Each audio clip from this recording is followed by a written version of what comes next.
Ya, entonces, repasando de nuevo, como siempre, lo que vimos la clase pasada,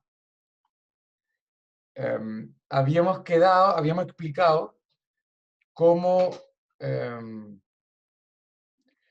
en primer lugar, cuál es la carga con la que se diseñan los pilares, y luego, conociendo las ecuaciones de diseño que nos entrega la ASI, deducimos cuál es, primero, la altura mínima que necesita el pilar, ¿cierto? Llegamos a dp, esta es la altura mínima, y que sabemos que por norma no puede ser menor a 20 centímetros, así que en ese sentido estamos restringidos. Y obviamente nosotros calculamos la altura útil. Obviamente después ustedes les tienen que sumar el revestimiento, eso ya lo veremos. Y teniendo eso y conociendo las ecuaciones de la ASI, nosotros podemos hacer la ingeniería inversa y llegar a cuál es el área requerida eh, como, como refuerzo al corte, y este refuerzo no puede ser menor a 2 Fi 6 milímetros a 10 centímetros. ¿Por qué dice 2 Fi 6? Porque, bueno, porque los tríos tienen, como habíamos dicho, dos ramas. Entonces no es una sola barra, sino que son dos barras que cruzan la altura del pilar.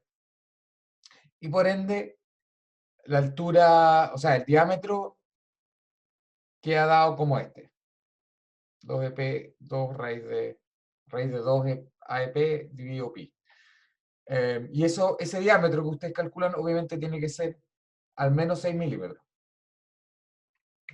Ahora, lo que no habíamos hablado en la clase pasada es, bueno, son esos recubrimientos. Los recubrimientos antes en general se manejaba dos. Con antes me refiero anterior al 2010, 2011, por ahí.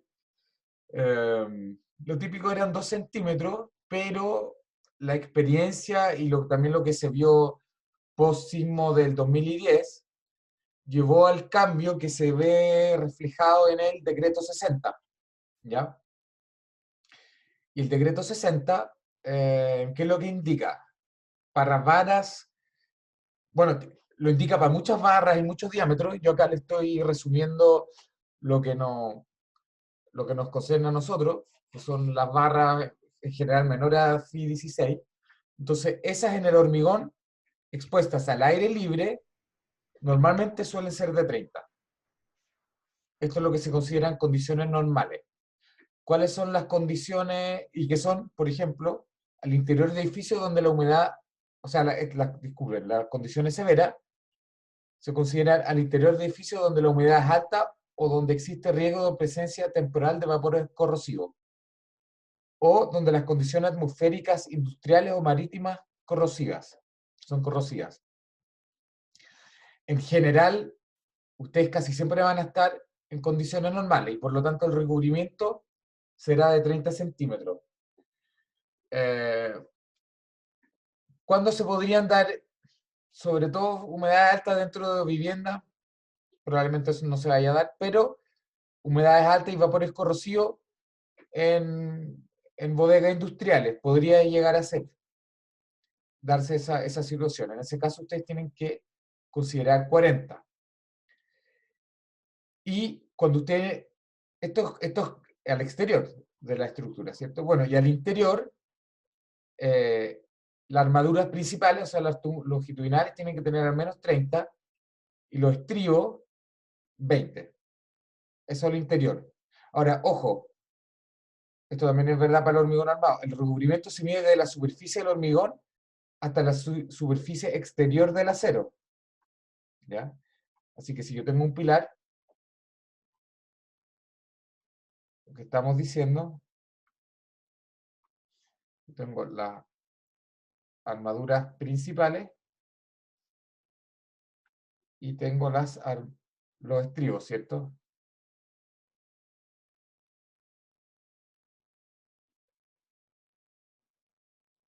Ahí. Entonces lo que se mide, obviamente, es de acá. este borde a este borde. No al centro de las barras. Este es el recubrimiento. Bueno, eso, como le decía, no hay más que decir al respecto de eso. Eso es lo que dice el decreto 60. Tal vez sí mencionar el por qué se aumentaron los recubrimientos. Se aumentaron en aquella ocasión para el decreto 60. Yo creo que se aumentaron por dos motivos. Que en general se ha observado que al aire libre eh, sí se puede generar corrosión en las barras si es que no son, si es que no están, eh,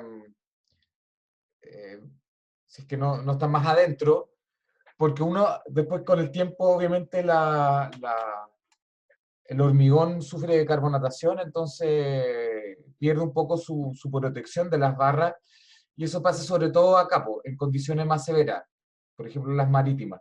Y lo otro es que obviamente dentro de los elementos eh, nunca quedan perfectamente a esta distancia, quedarán en algunas zonas más adentro y en algunas zonas más afuera de lo que indican las armaduras mínimas. De hecho, se observa mucho cuando uno hace peritajes. En muchas zonas las barras a veces quedan casi al ras de la cara exterior. Por temas constructivos, dentro del moldaje, pueden moverse durante el hormigonado, etcétera. Entonces, una forma de asegurarse de que al menos la mayor parte de las barras estén resguardadas. Bueno, ahora, ¿qué pasa cuando no cumplimos o hacemos un mal diseño de los pilares? Entonces, en primer lugar, ¿qué pasa si es que la altura de los pilares no es la que indica la norma? Por ejemplo, que sean de 14 por 14 y no de 14 por 20, como lo indica la norma. ¿Cuál es el efecto de esta condición? Bueno, que la penetración de la grieta del paño penetra una vez agrietada el muro. Y esta situación produce deformaciones permanentes en el sistema, lo que impide abrir las puertas y las ventanas. Además pone en juego la estabilidad de la estructura, o sea, podría llegar a colapsar si la falla ocurre en un porcentaje importante de los muros en un piso. Acá tenemos un ejemplo. Se fijan acá, simplemente no tiene la capacidad resistente suficiente para impedir la penetración de la grieta en el paño, en al menos en los momentos de carga no tan alta. Bueno, acá tenemos un ejemplo de eso. Más allá de eso, este es un ejemplo no solo de un diseño de un mal pilar, sino que acá también se usaron, se fijan acá, unidades con un alto porcentaje de huecos. Y como ya hemos dicho en varias ocasiones, eso produce el spalling, o sea, el descascarramiento de estas unidades y como ya habíamos dicho, el deterioro de este tipo de unidades es muy, muy acelerado.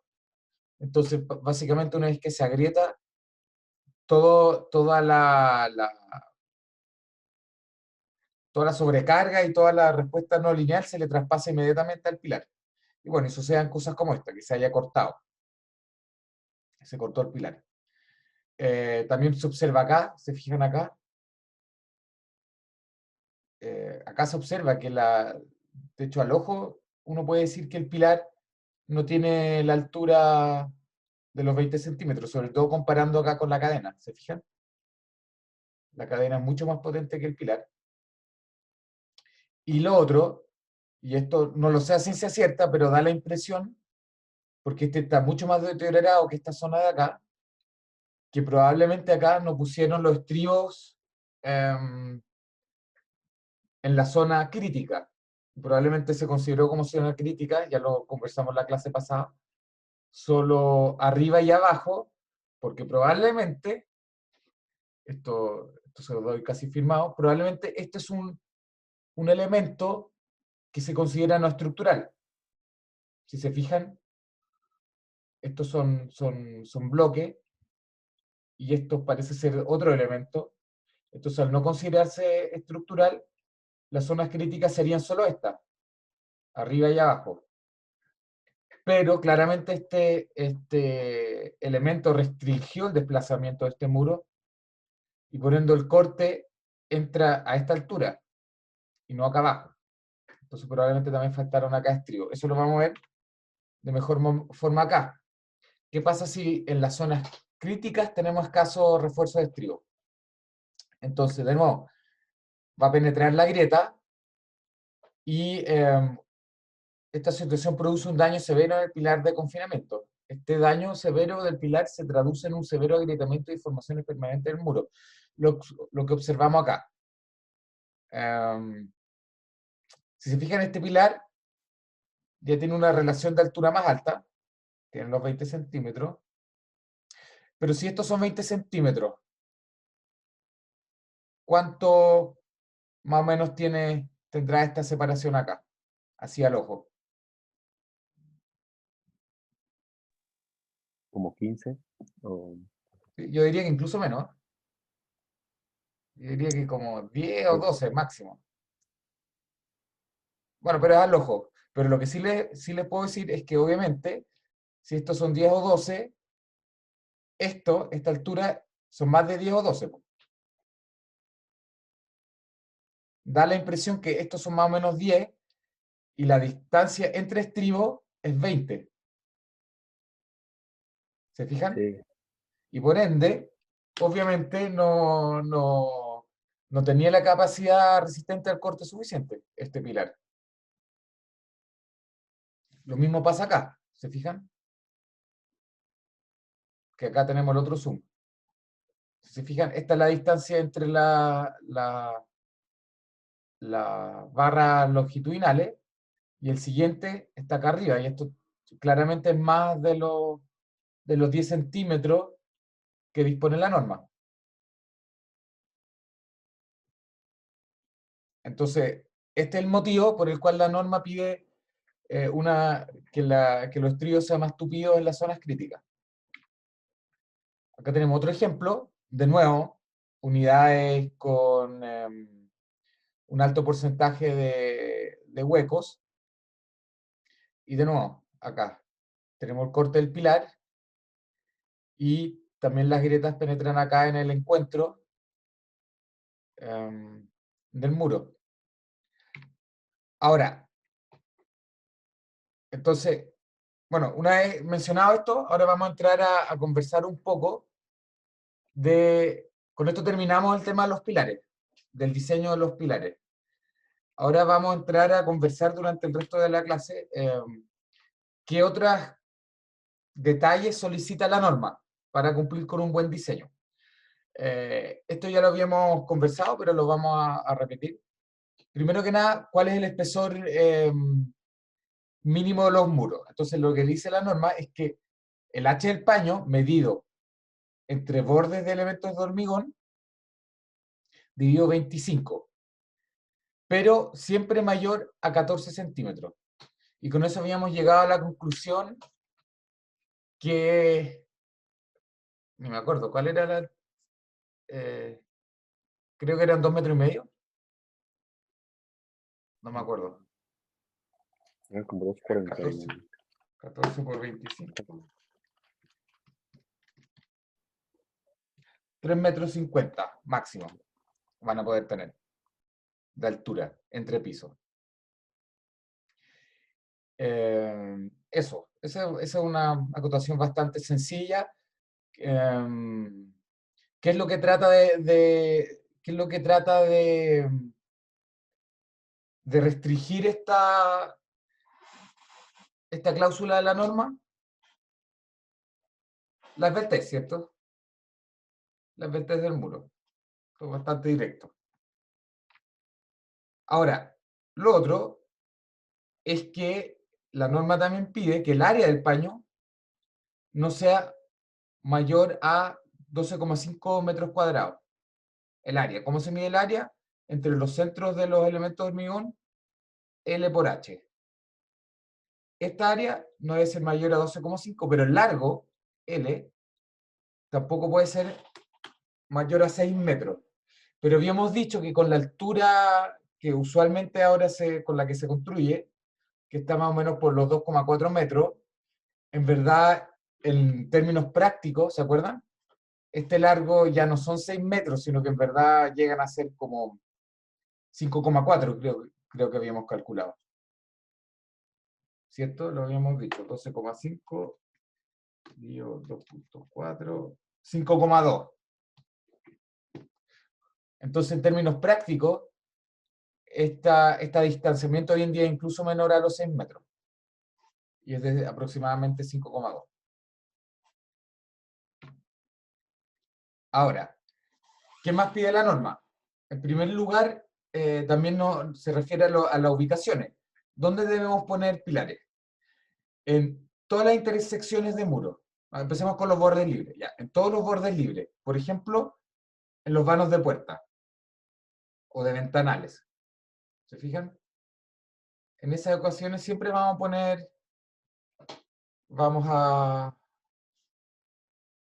poner pilares. ¿Dónde más? En intersecciones de muros. Por ejemplo, acá. Acá, esta también es una intersección en el fondo. Una esquina. Acá tenemos una intersección. Acá tenemos una intersección. Y luego, obviamente,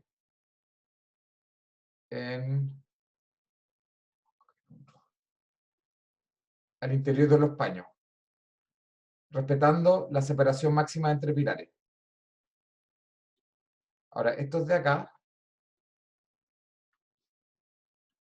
yo también los contaría como bordes libres, porque tenemos unos vanos acá. ¿Se fijan? Entonces, ¿qué es lo que también quiero destacar en esta figura? Es que muchas veces se va usted no se va a cumplir el largo máximo. El largo, la separación va a ser menor, puede ser hasta mucho menor que los 6 metros, ya que, por ejemplo, por arquitectura pueden tener muros, intersecciones de muros, que están cerca de otras intersecciones de muros. Y como ustedes están obligados a poner ahí pilares, esta distancia obviamente estos van a ser paños muy chicos de albañilería. No importa, eso no es un problema. Lo importante es que se cumpla esto, las cláusulas que indican. Entonces, en bordes libres, en intersecciones de muros, y al interior, respetando la separación máxima, en esos lugares siempre vamos a poner pilares. ¿Qué pasa, por ejemplo, si este largo fuese 12,5 metros? ¿Puedo poner este pilar al medio?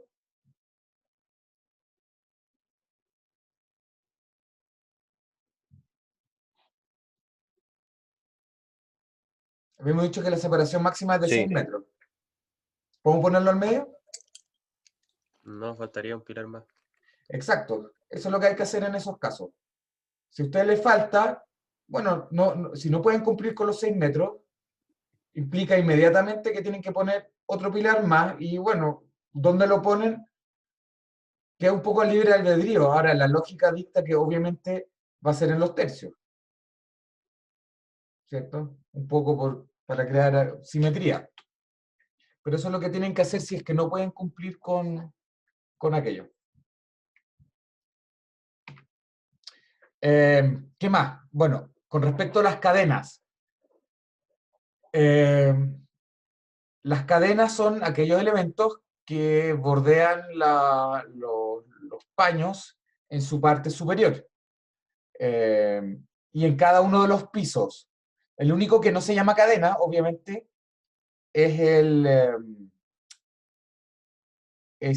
la cadena inferior, porque la cadena inferior en el fondo es parte de las fundaciones. ¿Cómo son las fundaciones? A ver, sí, expliquemos eso.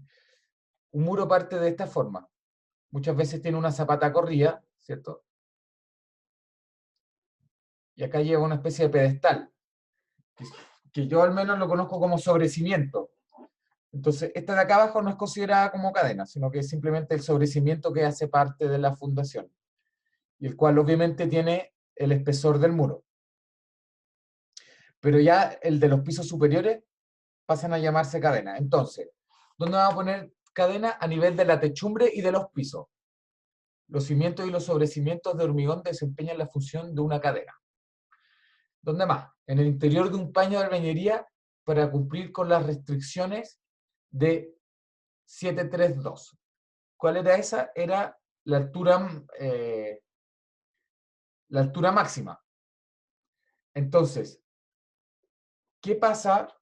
Normalmente siempre hemos estado pensando en edificios.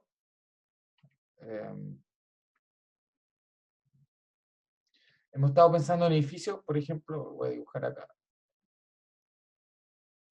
En edificios como de vivienda, donde siempre vamos a tener un entrepiso. Vamos a tener nivel 1, el 2 y el 3, ¿cierto? Pero en la industria, sobre todo, se ven a veces bodegas de altura mayores obviamente a las de a los 2,5 metros de los entrepisos de edificios civiles, como se ve acá, por ejemplo. Si no tenemos una losa y la altura es mayor, podemos crear paños más chicos, siguiendo las restricciones de que ya hablamos anteriormente, y poner una cadena entre medio. Entonces, aunque no haya losa, generamos un primer paño que gracias a la cadena tiene una altura menor al espesor dividido en 25, y luego un segundo paño que cumple las mismas restricciones. Por lo tanto, podemos generar un muro mayor a los 3,5 metros, aún respetando lo que solicita la norma. Esa es la forma de, por ejemplo, en bodegas o en viviendas con doble altura, en alguna parte de la vivienda, generar estas alturas mayores. ¿Cómo se logra? Bueno, poniendo una viga, unas cadenas al medio. ¿Dónde más? En el borde superior de todo piñón, ante techo o saliente, los pretiles, que sobrepasa el nivel del cielo del último piso. ¿Cuál es este? Son estos elementos de acá. Acá se fijan. Este de acá es el pretil. Entonces este necesariamente, aunque sea cortito, mire, este tiene 1, 2, 3, y si cada unidad es de 11, este pretil tiene solo 33 centímetros, más la altura de la cadena. Y aún así necesita su propia cadena. ¿Por qué? Porque como ya habíamos hablado anteriormente, estos elementos han sido los que históricamente ha sido uno de los más peligrosos y que más daño a personas ha causado. ¿Por qué? Porque, por ejemplo, si una persona sale corriendo por esta puerta de acá y pasa acá detrás del muro y este pretil no está protegido, lo que pasaba muchas veces, que se volteaba hacia afuera. Siempre tienden a voltearse hacia afuera. Y por ende, es un elemento muy peligroso y por eso se exige la cadena en ese caso. Ahora, en este ejemplo tiene un error, porque obviamente, siguiendo la lógica que habíamos hablado, este elemento también acá requiere de un elemento de hormigón, que no está dibujado. Acá, en este pretil. ¿Dónde más? Para completar el triángulo, en el caso de una cadena formada por dos tramos inclinados, cuando la desviación de cualquiera de los tramos medida con respecto a la base, o sea, la horizontal del triángulo es superior a 15 grados. Cuando este ángulo de acá es superior a 15 grados, también se le va a exigir una cadena inclinada, esta cadena es inclinada. Con respecto a eso, si algún día por algún motivo se les ocurre no poner una cadena, yo sí o sí les recomendaría integrar acá barras de refuerzo que se anclen a la cadena inferior. Porque como habíamos dicho, las aceleraciones en la parte superior de los muros tienden a ser mayores y estos elementos históricamente han demostrado ser súper frágiles y como ya les había mencionado, se caen hacia afuera. Por lo tanto, yo al menos considero buena práctica reforzarlo con elementos verticales, en caso de que no cuenten con alguna cadena. Esto obviamente también es verdad para la albañilería armada. Así que eso con los lugares en donde se exigen las cadenas. Ahora, las aberturas. Las aberturas nos vamos a referir a ventanas, por ejemplo. No a puertas, sino que a ventanas. Los refuerzos de las aberturas deben ser elementos de hormigón armado o armaduras incluidas en los huecos, en las unidades y en las juntas horizontales del mortero. Solo se aceptan armaduras, o sea, dicho de otra forma, solo se acepta no poner un elemento de hormigón incluida en o sea, un elemento de hormigón, solo se aceptan armaduras incluidas en los huecos de las unidades y en las juntas horizontales del mortero cuando el esfuerzo de corte en los elementos de un muro adyacente a la abertura sea menor que el 50% de su valor admisible. Ya, después vamos a aterrizarlo con un esquema. La armadura vertical y horizontal debe anclarse en los elementos de confinamiento, es decir, debe extenderse a todo lo largo y a todo lo alto del muro. El área mínima de la armadura vertical en los bordes debe ser igual a 0,8 centímetros cuadrados y el diámetro mínimo debe ser igual a 8 milímetros. Y el área mínima de la armadura horizontal debe ser igual a 0,5 centímetros cuadrados. ¿En qué se traduce eso? Que, primero que nada, solo van a poder usar elementos de refuerzo para ventanas, para abertura, cuando el corte de agrietamiento sea menor al 50% del corte de agrietamiento. O sea, el corte solicitante menor al 50% del corte de agrietamiento, lo que estamos diciendo acá. Ahora, ¿por qué lo estoy marcando acá? Porque obviamente el corte se refiere al elemento del paño, este es todo el paño, que se lleva el mayor corte, que no es el paño de acá abajo, sino que es esta zona de acá.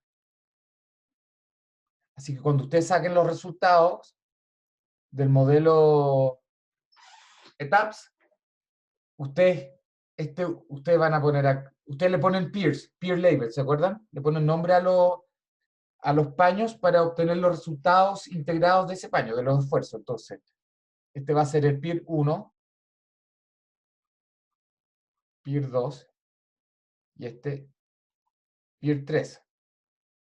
Y ustedes se van a interesar en estos, peer 1 y peer 2, para hacer esta comprobación. Y tienen que hacerla por separado. No pueden ponerle peer 1 y a este también llamarlo peer 1, porque en ese caso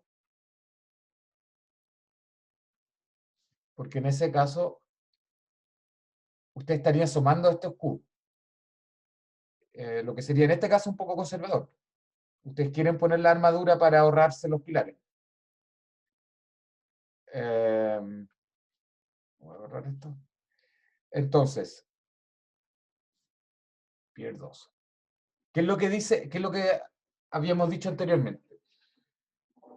Entonces, primero, que la carga sea menor al 50% de la carga de agrietamiento, la solicitante. 2, estas barras tienen que ser de al menos 8 milímetros y obviamente cumplir con 0,8 centímetros cuadrados.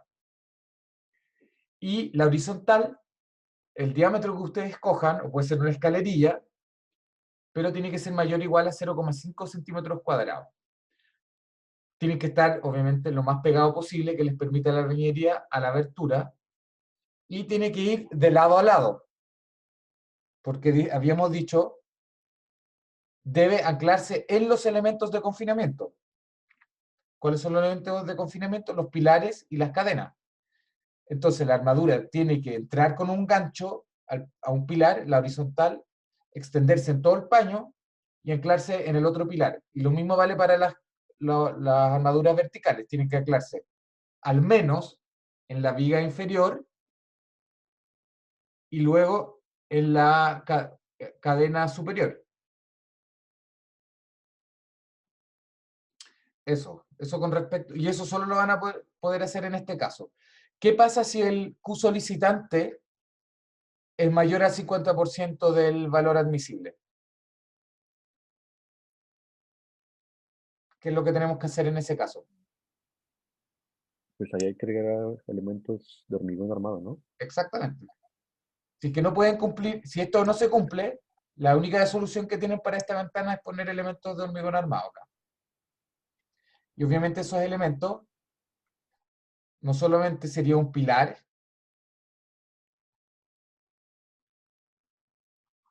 ¿recuerdan? No solamente es un pilar, sino que obviamente también es una cadena acá, una especie de cadena, una vigueta más chica en el borde inferior del paño.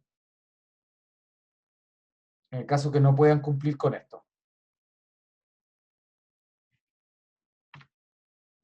Ahora, existe un resguardo que hace la norma en la cual ustedes no necesitan reforzar la abertura. Entonces, ¿qué es lo que dice la norma? Se puede prescindir de los refuerzos. Con los refuerzos nos estamos refiriendo tanto a los de acero como a los de hormigón armado, ¿ya? ¿Cuándo es eso? Cuando el área de la abertura es menor al 5%. Entonces, si esta abertura, el área, es menor al 5% del paño total, ¿cómo vamos a medir el área del paño? El área neta, o sea, entre elementos de hormigón armado. Cuando esto se cumpla, nosotros podemos hacer una abertura sin refuerzo. ¿Qué otras restricciones tiene esto? La longitud del lado mayor de la abertura es igual o menor que 60 centímetros. El lado mayor, llámese este o este, obviamente, tiene que ser menor o igual a 60 centímetros.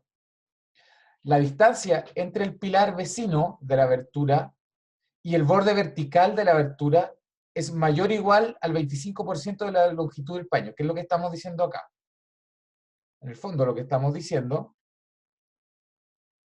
es que si esto es un 25%, un cuarto, y esto es un 25%, un 25%, y esto es un 25%, la abertura solo se podrá ubicar en el medio central, no sé si en la mitad central del muro. Ahora, ¿por qué creen que es eso?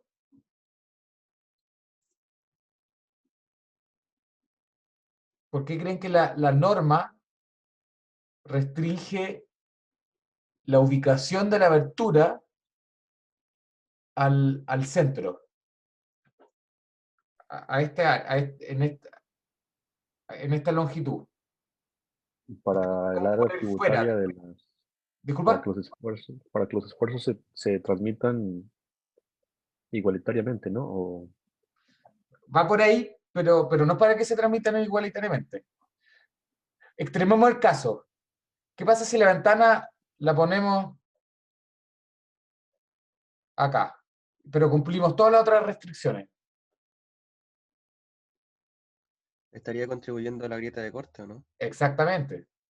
Estaríamos generando un pilar muy corto acá. Y ustedes, bueno, ya habrán visto en los cursos de hormigón, los pilares cortos tienden a tomar mucho más corte todavía. Y obviamente, incluso yo creo que si consideraría estribos de 6 a 10, como lo indica la norma, yo creo que incluso probablemente este pilar no tenga la capacidad de resistir el corte. Por eso es que nosotros, la norma, exige que la ventana no se acerque mucho a los bordes, a los pilares. Ya ya que obviamente entendemos que la grieta pasa más o menos acá al medio. Eso es lo que está tratando de hacer. Ahora, la distancia entre el borde horizontal inferior de la abertura y el borde horizontal inferior del paño de la albañilería es mayor o igual a 2/3 de la altura del paño. Voy a borrar esto para que se vea mejor. Entonces, ¿qué es lo que estamos diciendo? Oh, estamos diciendo que si esto es 2/3 de la altura, o sea, este es el HI, y 2/3 de la altura es más o menos esto, ¿cierto? 2/3 de H. ¿Por qué la norma nos está pidiendo, o sea, la norma nos pide que la abertura esté por encima del 2/3 H? Ahora, ¿por qué la norma nos pide eso?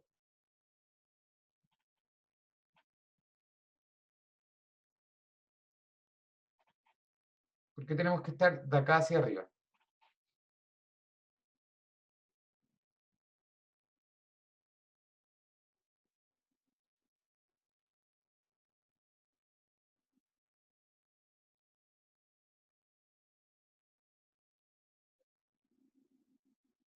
¿Por qué creen que se me exige estar por encima de estos 2/3? ¿No es por la misma grieta de corte que pasa por el medio? Por exactamente lo mismo. Bien, mira. Esto más o menos, ¿se fijan? La zona a que nos restringe la norma. Y las grietas, ya sabemos, tenderán a ser más o menos algo así, ¿cierto? Entonces, esta zona de por sí trabaja poco al corte. Entonces, como trabaja poco, también es la zona en la que, por lógica, nosotros deberíamos atender o sea, podemos dejar una abertura sabiendo que el riesgo que corremos es bajo, ya que acá los esfuerzos son menores y las grietas tampoco pasan normalmente por esta zona. Ahora, la pregunta del millón. Si este es 1/3 de la altura,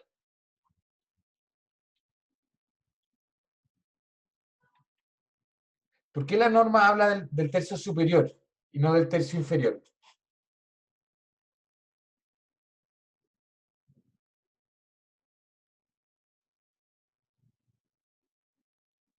Porque no tiene sentido hacer una abertura abajo.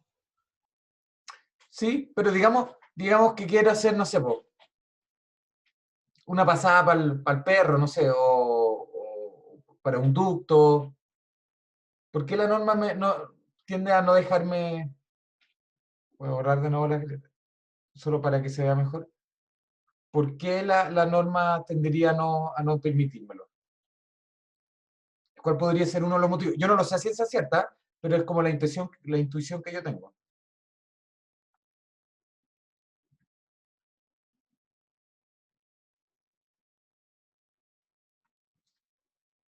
Porque yo creo, esto es lo que yo creo, ojo, si yo tuviese una apertura acá,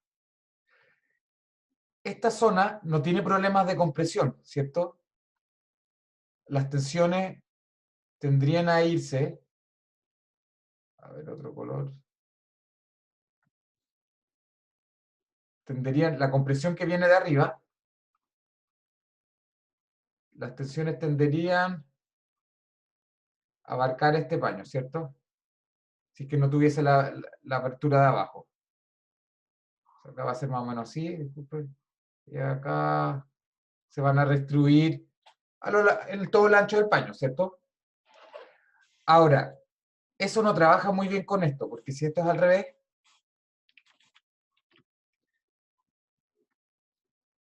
si esto es al revés,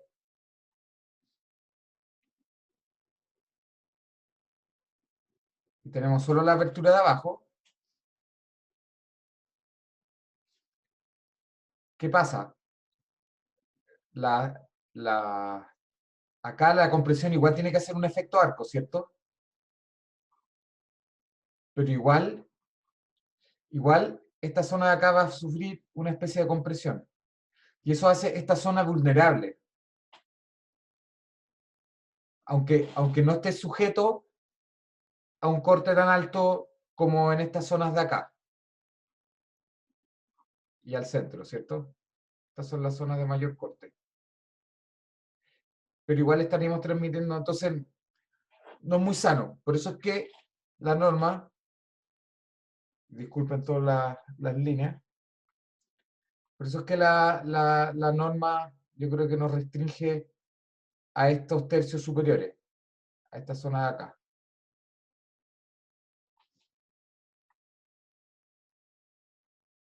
En conclusión, mi apertura, si no lleva refuerzo, tiene que estar en esta zona.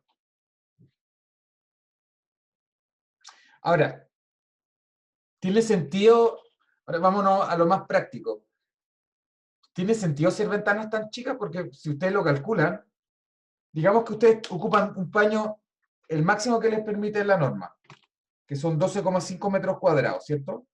Ya, tenemos 12,5 por 0,05, que es el 5%, nos deja un área de 0,625 metros cuadrados. Y si este lo dividimos en 0,6, que es el largo máximo, a lo más vamos a poder hacer ventanas de 1 metro cruz 0,6 metros. Son ventanas, no son tan chicas, pero tampoco son ventanas grandes. Ahora, ¿tiene sentido hacer ventanas tan chicas? ¿Nos sirven de algo? ¿O cuándo se indican? ¿Cuándo se usan? Esto ya es práctico, esto no tiene nada que ver con estructural. Pues como para economía, para... ¿Sí? No tiene que ver más con la arquitectura.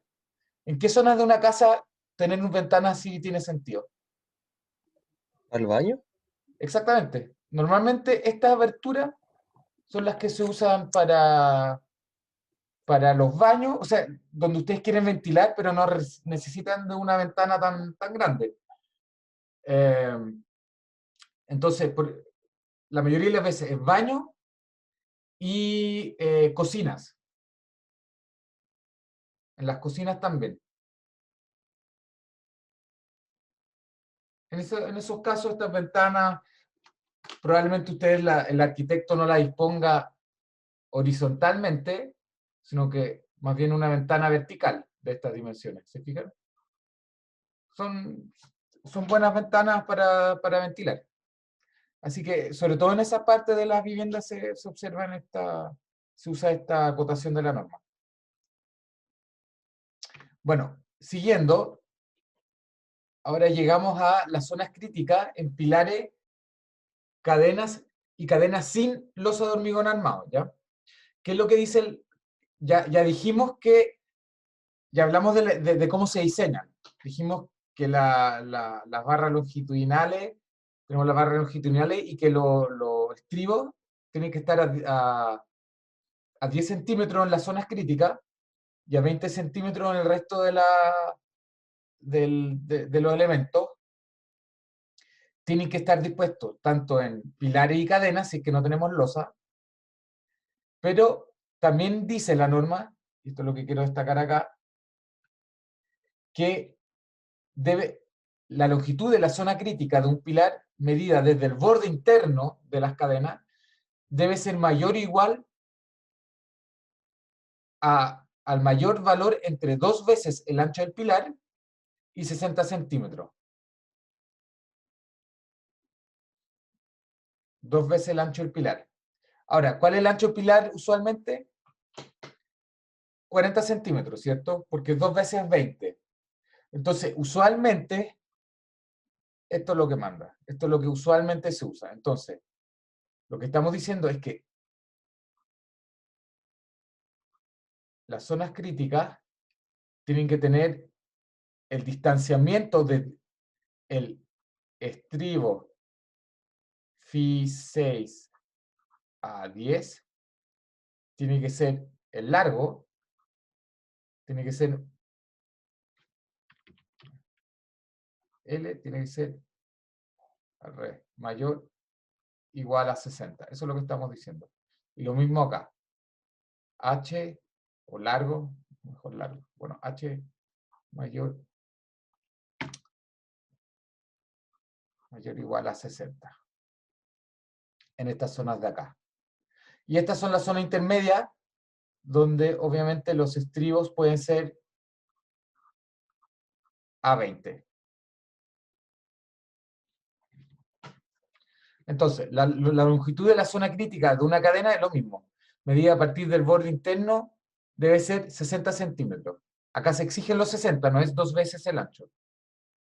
Debe ser 60 centímetros. Y en caso de existir una losa maciza en el piso, en la cadena no debe considerarse zonas críticas. Ahora, eso de no debe, en el fondo es un no debe. O sea, no es necesario. Si ustedes quieren dejar una zona crítica, daño no va a hacer. Quiero marcarlo bien. Entonces, si lo que estamos diciendo es que si a esta altura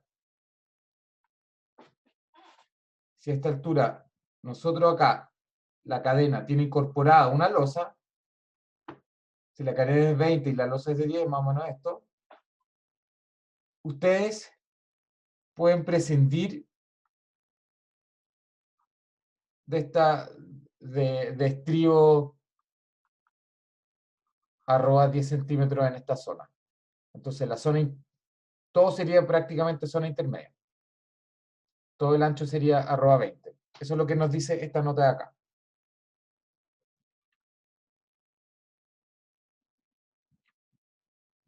Obviamente, bueno, me estoy enfocando acá en este paño, obviamente todo lo que dijimos, si es que no hay losa, obviamente también es verdad para esta zona. ¿Se entiende, cierto? Bueno, probablemente acá haya una losa, por lo tanto acá necesitamos a 10, pero si a esta altura, el último piso, normalmente como no hay losa, sí tenemos que considerar acá zonas críticas. Ahora, ¿cuáles son las zonas críticas? Por ejemplo, en una configuración como esta. Primero que nada, ahí es donde los cortes van a ser mayores. Entonces, como ya habíamos adelantado una vez, nosotros siempre vamos a estar pensando, ustedes tienen que empezar más que diseñar a ciegas, estar siempre pensando en dónde va, a generarse la grieta y dónde va a penetrar en los elementos de hormigón. Entonces, como este elemento es corto, nosotros ya habíamos dicho que usualmente la grieta tiende a ser algo así. Entonces, esta zona es crítica. No, disculpe, este está mal. Este está mal. Este está mal. Lo vamos a ver así. Después, cuando tenemos un paño muy largo como este, obviamente podría ser acá, pero por ser tan largo probablemente pueda cruzar este pilar también en esta zona. Podría llegar a ser esto. Así que yo extendería la zona crítica hasta acá. Y lo mismo en la dirección inversa. Y lo mismo para la otra zona. Se les podría generar esto. Entonces básicamente, lo que ustedes lo que yo les recomiendo es pensar un poco cómo podrían distribuirse las grietas de forma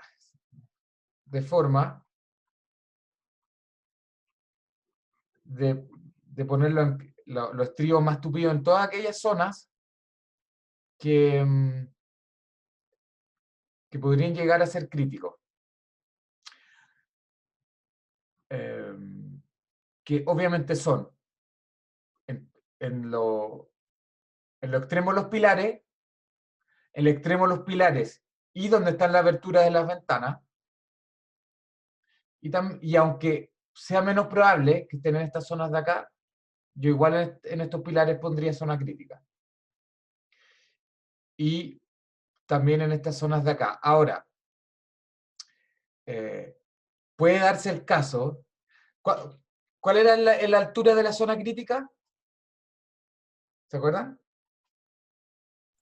60. Oh, 60. Entonces, hagamos ese ejercicio también. Si esto es 60, esta zona de acá es 60 y esta zona de acá es 60. ¿Cuánto estamos sumando? 180. Exacto. Y si el h, si la altura, como habíamos dicho, es la altura entre pisos 2,5, ¿cierto? Es igual a 2,5 menos la altura de la cadena, 0,2, llegamos a 2,3, ¿cierto? Entonces tenemos 180 centímetros del pilar cubierto con estribos A10. Eso implica que vamos a tener un largo total de 180 menos 230, nos quedan 50 centímetros para estribos. No me salió el arroba 20. Y de hecho, obviamente no son 50, seguido. Nos quedan 25 y 25. ¿Estoy bien? Parece que sí, ¿o no?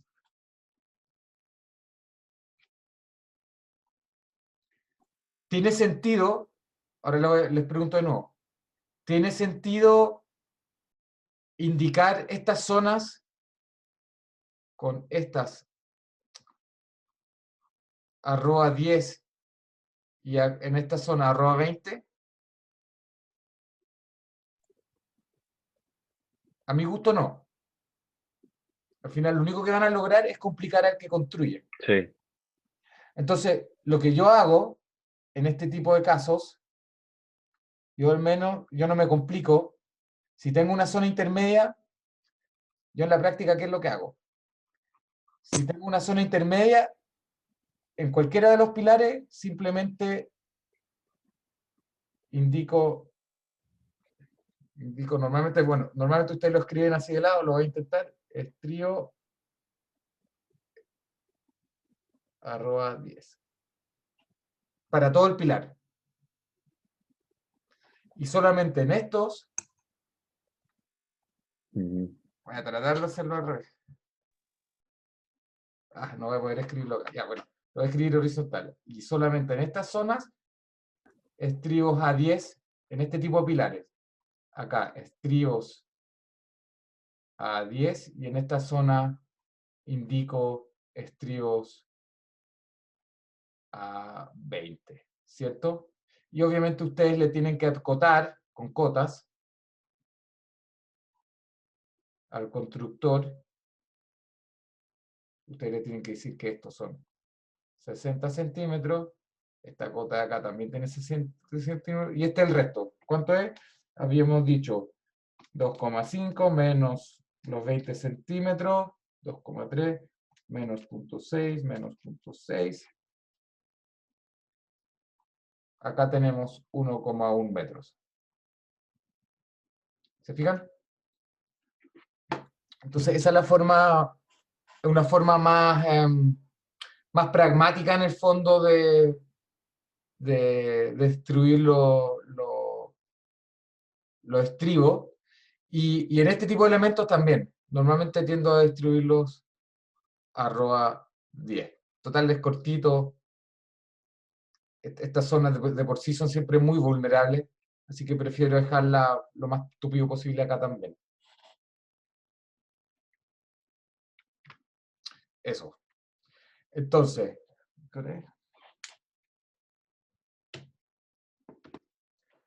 Entonces, lo último, las dimensiones mínimas de los pilares y cadenas. Entonces, los pilares deben tener un espesor mayor o igual al espesor del muro y un ancho mayor que 20 centímetros. Y las cadenas, bueno, exactamente lo mismo. Entonces, ¿cuánto es en la práctica? Usualmente es 20. Ese es como el estándar usado localmente, 20 y 20, para ambos elementos. Acá estamos hablando de la altura del pilar, ¿cierto?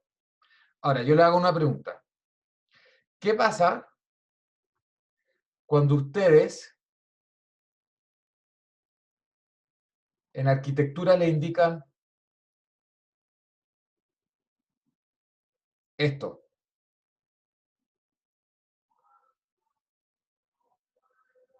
Y sabemos que el espesor del pilar tiene que ser el espesor del muro.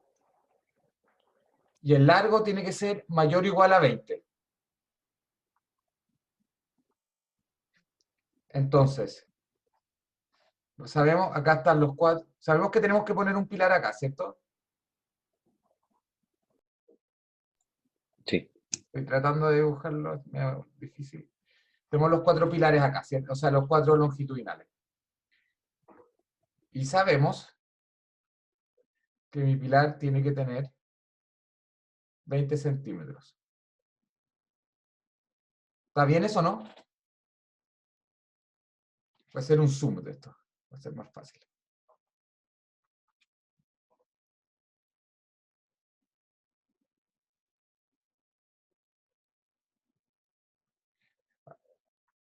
¿Está bien eso o no?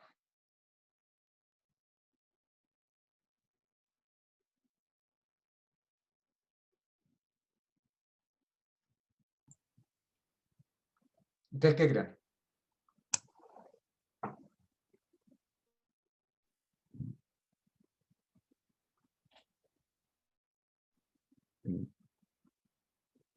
Depende del eje débil. Bueno.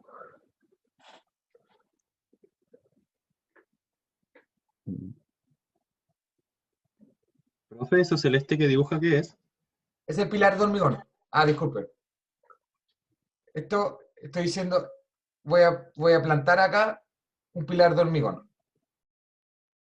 Y esto, ya dijimos, y esto va a ser 20 centímetros.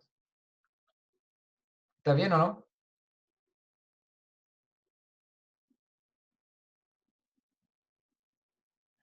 Le faltan 20 centímetros para verticales, ¿o no? Exactamente. No, pues no puedo poner... Exacto, exacto. Yo tengo que... La altura es del paño con respecto a la dirección del paño. Entonces, cuando tenemos en contra de un muro, son 20 en esta dirección y 20 en esta dirección. Obviamente este dibujo está un poco exagerado, las dimensiones. Pero los pilares tienden a ser especies de pequeñas Ls. Son pequeñas porque si esto tiene 14, mi escala no está muy buena. Si esto tiene 14, acá a ustedes les sobran 6 nomás, tampoco es tanto. ¿Se fijan? Acá pareciera que sea el doble, pero en verdad no es el doble. Un poco más, lo voy a tratar de dibujar a escala. Es más bien algo así. No, no, me quedó muy mal.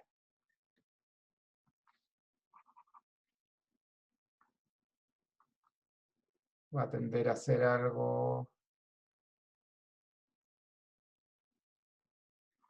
no, sigue igual.